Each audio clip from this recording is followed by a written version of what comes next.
Ya, halo teman-teman semua di mana saja berada, semoga teman-teman selalu sehat. Ya teman-teman, pada kesempatan kali ini saya mau sharing terkait dengan upah lembur. Ya, ada teman saya yang dulu kita sama-sama di Jawa, sekarang dia bekerja di salah satu perusahaan. Ternyata dia mengalami satu problem di salah satu perusahaan karena upah lemburnya itu tidak dibayar. Jadi dia komunikasi dengan saya, dia tanya apakah upah lembur itu wajib dibayar oleh perusahaan atau tidak.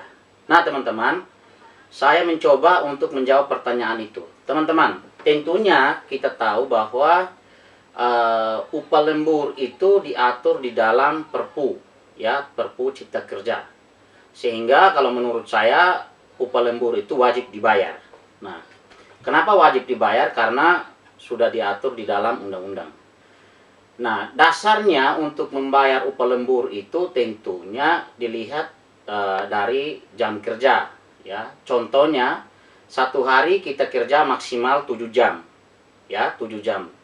Tapi setelah 7 jam itu selesai, ternyata kita ada penambahan jam 2 jam atau 3 jam. Nah, itu yang dihitung sebagai lembur. Nah, itu mesti harus dibayar oleh perusahaan.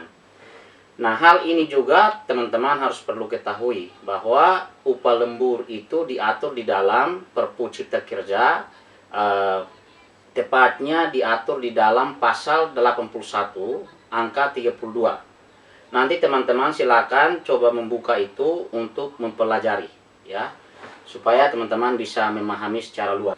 Nah, teman-teman, kalau kita bicara soal upah lembur itu sudah diatur, ya, diatur di dalam Perpu Cipta Kerja. Nanti teman-teman bisa download atau bisa membuka undang-undang itu atau Perpu itu supaya teman-teman juga bisa pelajari. Terkait dengan upah lembur, teman-teman, di situ sudah diatur di dalam pasal 81, ya, angka 32. Nanti teman-teman bisa buka untuk mempelajari itu. Itu diatur terkait dengan upah lembur. Nah, kalau kita bicara soal upah lembur, tentunya dasarnya itu kita melihat di dalam jangka waktu kerja atau jam kerja. Nah, contohnya dalam satu hari kita bekerja maksimalnya itu 7 jam.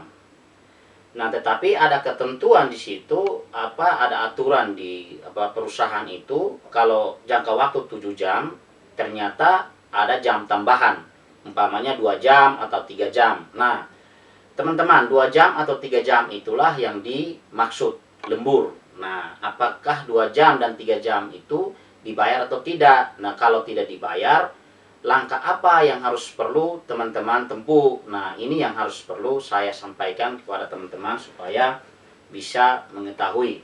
Nah, ada yang sudah paham atau ada juga yang belum paham terkait persoalan ini. Nah, teman-teman,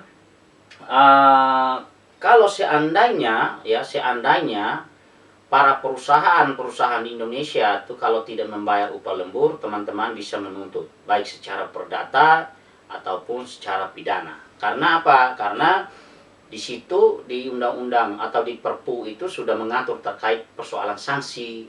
Nah, persoalan sanksi itu sebagaimana dituangkan di dalam pasal 81 angka 68. Nah, itu terkait dengan sanksi.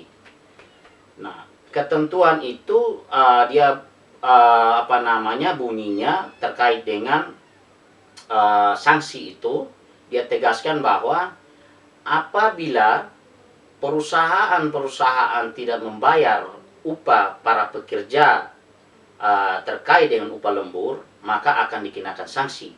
Nah, yang pertama itu adalah sanksi kurungan, ya, pidana kurungan minimal 1 bulan atau maksimal itu 12 bulan atau 1 tahun. Nah, juga ada dendanya itu minimal itu 10 juta atau maksimal 100 juta. Nah, ini yang harus perlu teman-teman yang bekerja di perusahaan-perusahaan itu harus memahami. Nah, karena teman-teman kan sebelum masuk di perusahaan itu tentunya ada kontrak kerja.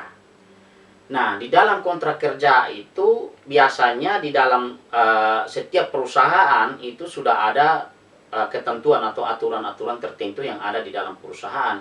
Nah, teman-teman jangan salah, sebelum masuk di dalam perusahaan itu, teman-teman harus baca terlebih dahulu peraturan-peraturan yang ada di dalam perusahaan. Karena di situ pasti tentunya ada klausul-klausul yang harus teman-teman taati. Nah, kalau teman-teman tidak baca, maka konsekuensinya teman-teman akan tanggung sendiri.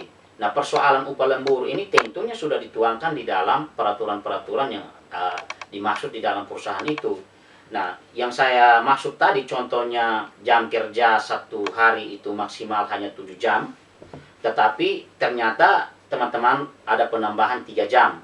Nah, itu yang harus perlu teman-teman baca di dalam klausul yang ada di dalam kontrak kerja itu. Nah, sanksinya itu ya teman-teman, sanksinya kurungan pidananya itu 1 bulan atau maksimal itu 12 bulan atau 1 tahun.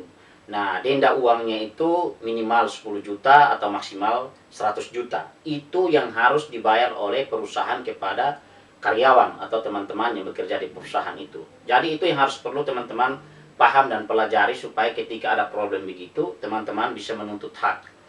Nah, teman-teman saya lanjut.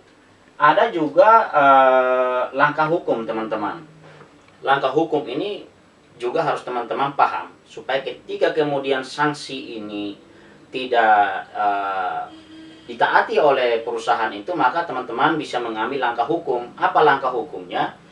Nah, biasanya itu kalau kita tidak menggugat atau kalau kita belum melaporkan secara pidana, maka di dalam perusahaan itu dia biasanya itu melakukan mediasi.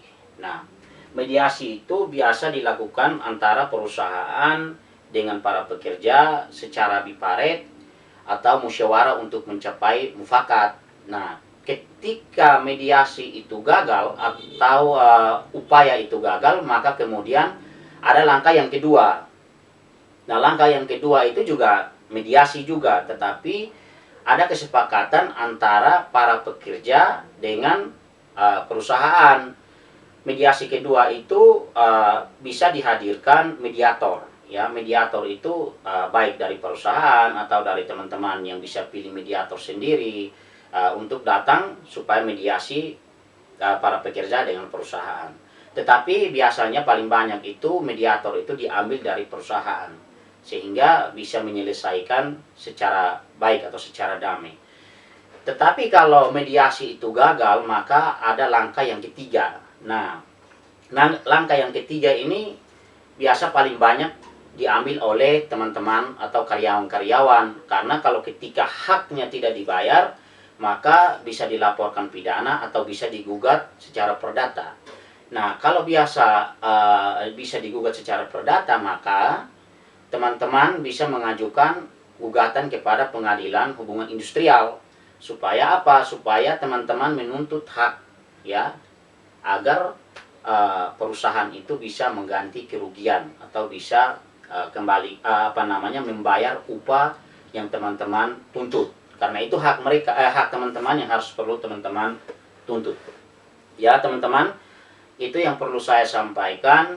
Mudah-mudahan ini menjadi salah satu pendapat yang bisa membantu teman-teman yang bekerja di perusahaan. Ya, teman-teman, selamat malam, semoga sukses.